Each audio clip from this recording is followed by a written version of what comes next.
All right, motherfuckers. I inspired myself to do another video to explain to all watching and hopefully to a bunch of beards, because I'm going to promote this video, motherfuckers.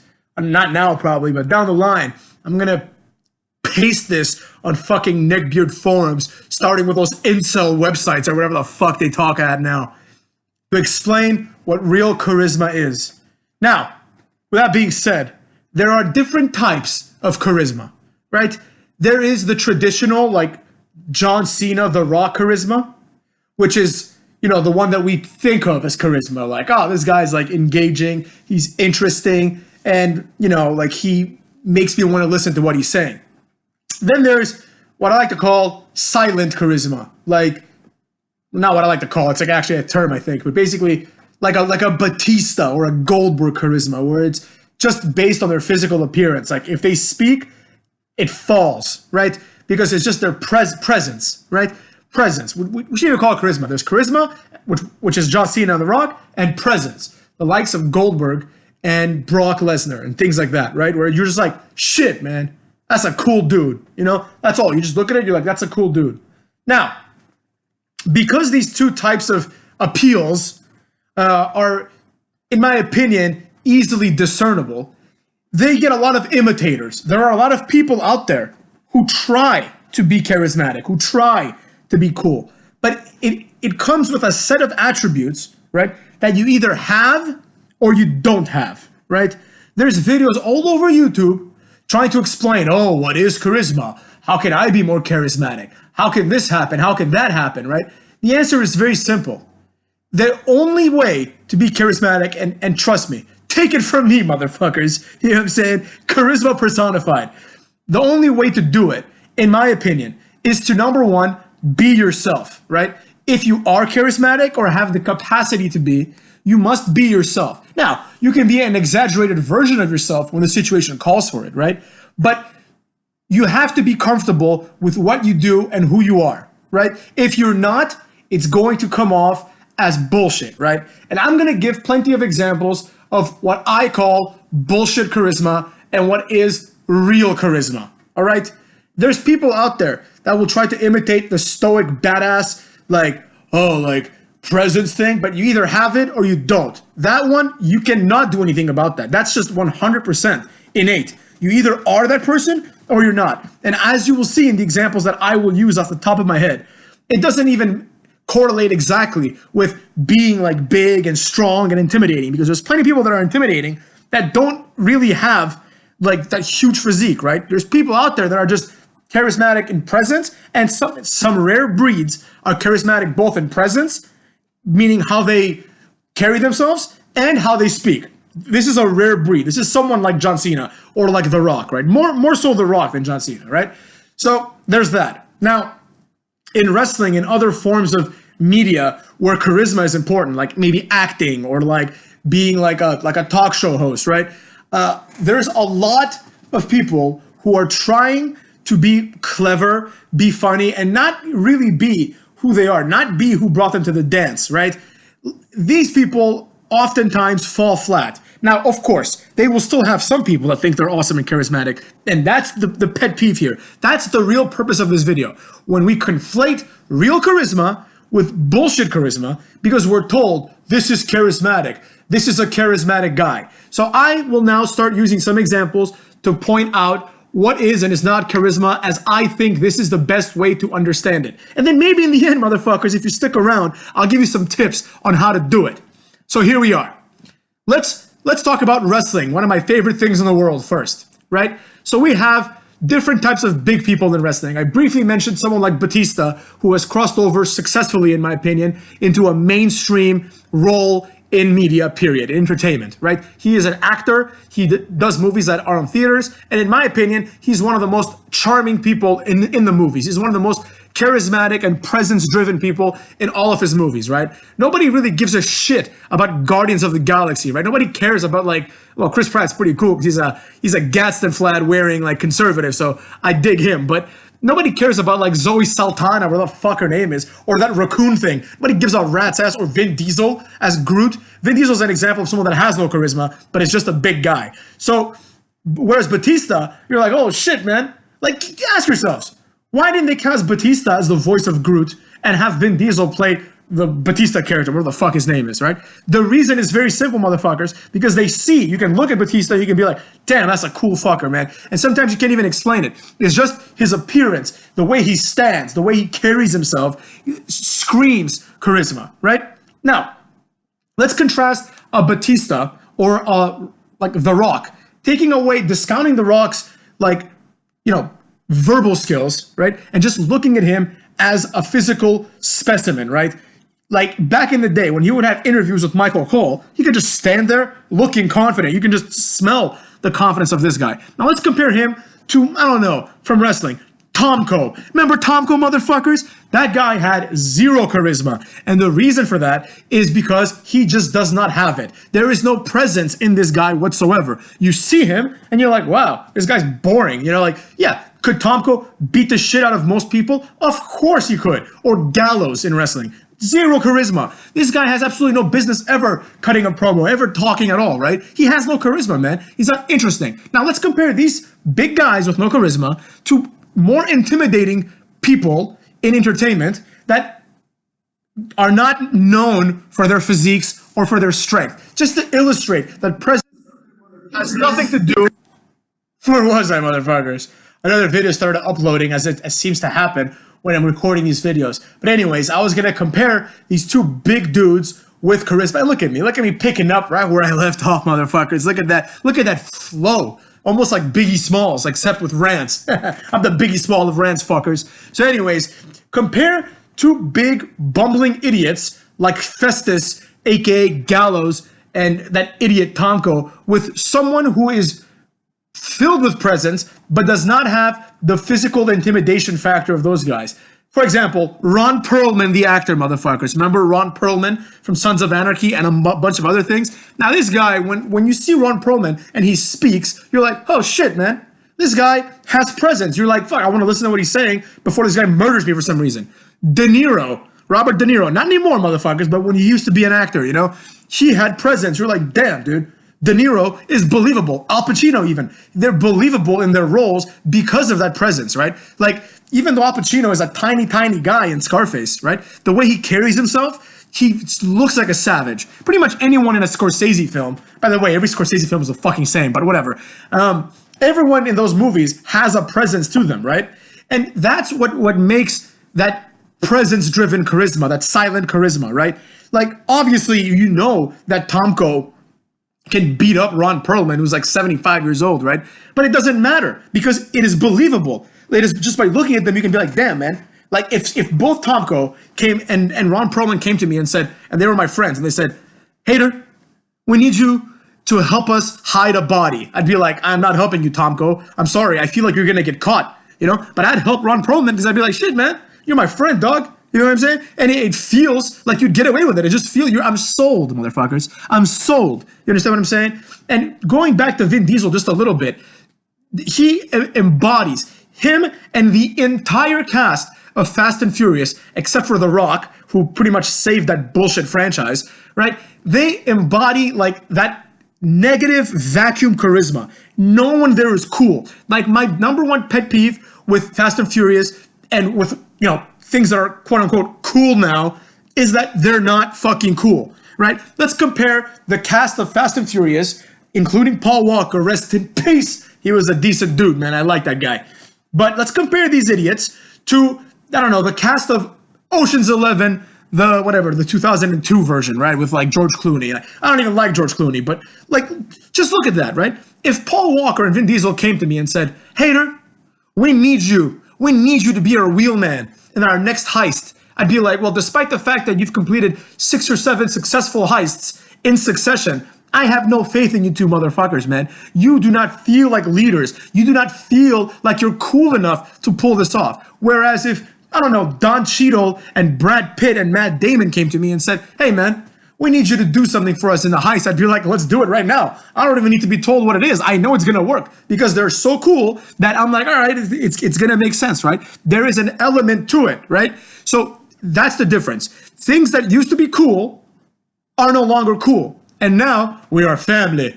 let's do one more ride. And a bunch of like D-list losers are out there. It's like the woman, the whatever, like Letty or whatever the fuck her name is, she's like this idiot. Like this woman could never lead anything. She couldn't even lead like a softball team, let alone be like the second in command in their dumbass heists. But that's neither here nor there. That's not so much about charisma as it is about being cool. Back to charisma, although there is a lot of overlap, fuckers. So now let's go to like, wit-based charisma, like speaking charisma, right? This is something that also oftentimes cannot be taught. But there are rules to it, right? Everything has rules, motherfuckers. And you can't just be like, oh, this is charismatic and this isn't. There are things that have rules.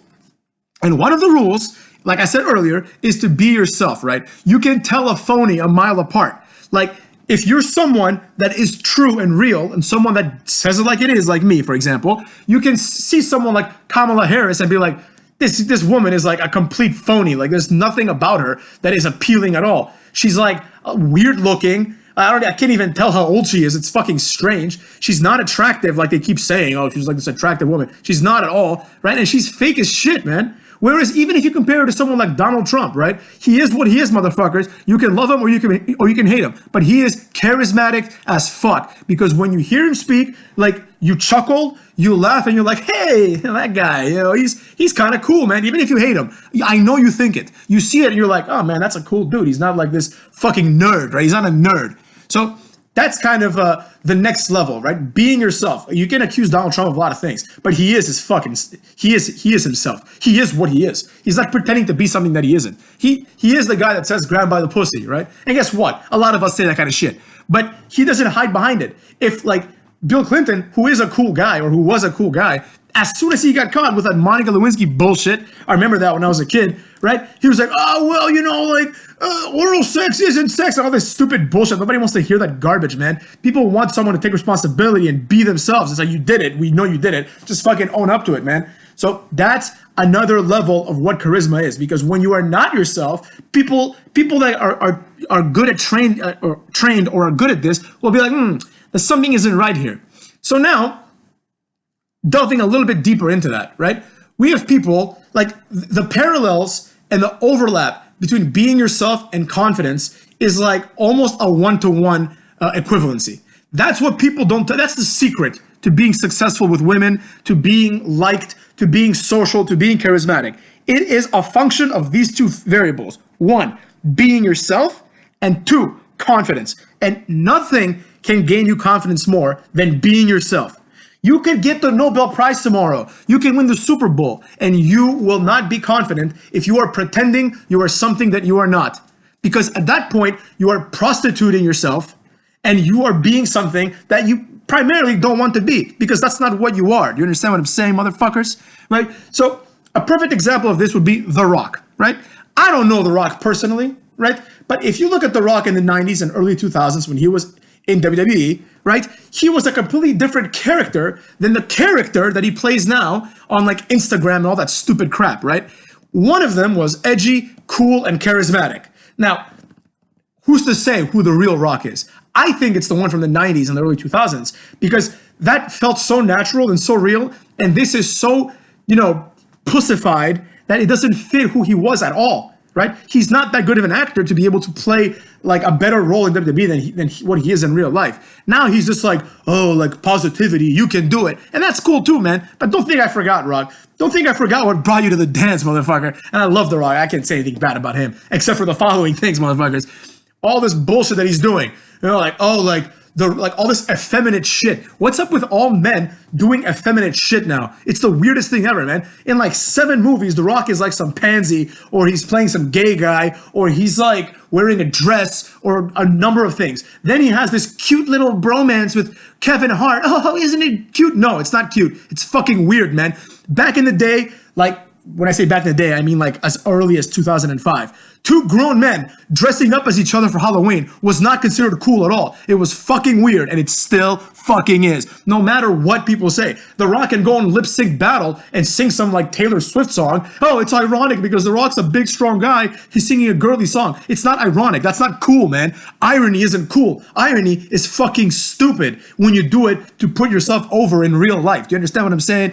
And that's where we have lost track, right? We have gone too far in trying to be like, corny on purpose, as if this is some sort of like, underhanded way to be cool. It is like the ultimate beta male mentality. It is I'm going to pretend I'm weak and effeminate in order to show how truly masculine I am. The greatest lie ever told, propagated in the early 2000s by a bunch of people who kept saying like, oh, like some eighth grader would be like, man, that's fucking gay, right? And some guy would be like, oh, if you think something's gay, then you're probably insecure about your own sexuality. And a lot of people fall for that trap. They're like, I'm not insecure about my sexuality. Like, oh yeah, being gay is totally fine. And it is totally fine. No one's saying it like, don't be gay. All I'm saying is this, that do not fall for these traps that people have put out for you, right? These kind of like mental mindfucks where it's like, if you want to say something, if you think, man, that's not something I want to do because I'm straight and that's kind of gay, right? And someone tells you, oh, it's actually gay if you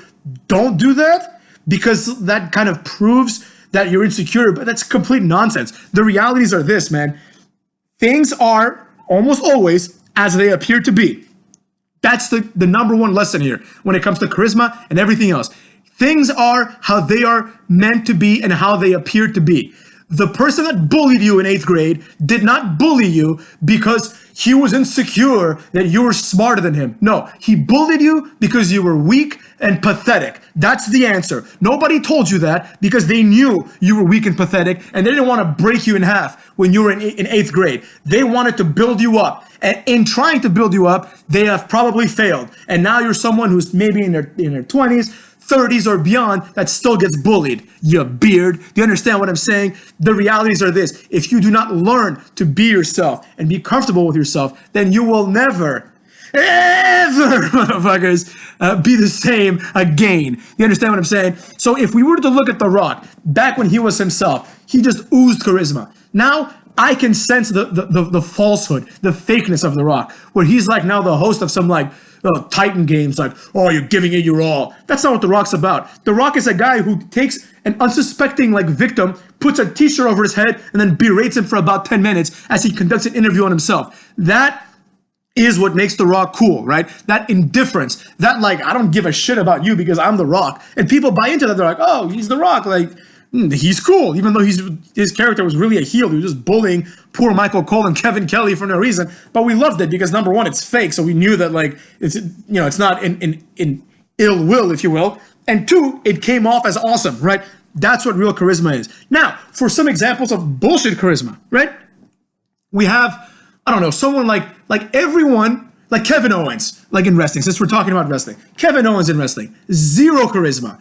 Absolutely zero mic skills. This guy sucks. He had a nice little moment back in the day in ROH where he was like, being a heel, and that was more just because he was brutal. But this guy, he's supposed to be this great guy on the mic. He's not. He sucks. Now, in the real world, take someone I don't particularly like, motherfuckers. Ellen DeGeneres, right? She is a charismatic broad. I can't deny it. I can't deny it. It is what it is because she is herself. She acts like a goofball, like a lovable goofball, and that's kind of how she is. She's always been like that, right? And then take someone like Jimmy Kimmel, for example. If you knew Jimmy Kimmel from back in the day, if you watched The Man Show, the first iteration of The Man Show, you would be like, Jimmy Kimmel is easily one of the funniest people in the last like 30 years. Easily, no doubt about it. But now you see Jimmy Kimmel on his talk show, and he's a complete sellout, right? That charisma and that charm that he had back on the Man Show with Adam Carolla is gone because he has sold out. He is no longer himself. Now, a bunch of idiot liberal, like brainwashed morons can look at him and be like, oh, Jimmy Kimmel made a joke, or isn't he funny? No, he's not funny. He's playing everyone. These people are too dumb to understand what's going on. This guy is pretending to be this like SJW ally. This is the same guy who would have women jumping on trampolines just to see their boobs jiggle. And the same guy that once in one of the greatest comedy skits of all time tried to end women's suffrage by tricking women into signing a petition, proving that women don't deserve to vote, according to him, of course, not according to me, by showing that they don't know the difference between the word suffrage and the word suffer, right? One of the funniest skits ever. This is Jimmy Kimmel who orchestrated this. He got a petition signed by women, right, to end their right to vote, obviously as a joke. But this is not the same Jimmy Kimmel now who's like, oh, like I am this and I am that, and like, liberal this and liberal that. That's sellout. That's like mainstream. I have to placate the idiots and the liberal Hollywood, Jimmy Norton. What the fuck is Jimmy Kimmel, right? There you go. That's the problem. The problem is that we have all this kind of nonsense, right? And this is presented as cool. And charisma and cool go hand in hand, right? But not always, motherfuckers. That's why we have like other types of athletes, entertainers of various sorts, people that give off this impression of I'm cool, you should like me, right? And the lowest strata of people, the lowest strata of mouth breathers that don't have a brain in their head to be able to say, wait, hold on a second. Despite everyone saying this is cool, this is fucking not cool, man. Like Ryan Reynolds, perfect example, right? Deadpool, everyone loved Deadpool. They're like, Ryan Reynolds played a perfect Deadpool. First of all, nobody knew what the fuck Deadpool was until the movie came out, except for 5 people who read the comics, right? And I'm sure Deadpool's cool. I'm not hating on Deadpool, and I'm not even hating on any of these people, even Ryan Reynolds, who, depending on the movie, I've been okay with him, right? But he's presented as this like really, really cool guy, and I'm just like, dude, he's not a really cool guy. Absolutely not, right? You know who's a cool guy? Motherfuckers? I'll tell you who's a cool guy. Arnold Schwarzenegger. That's a cool dude. Double charisma.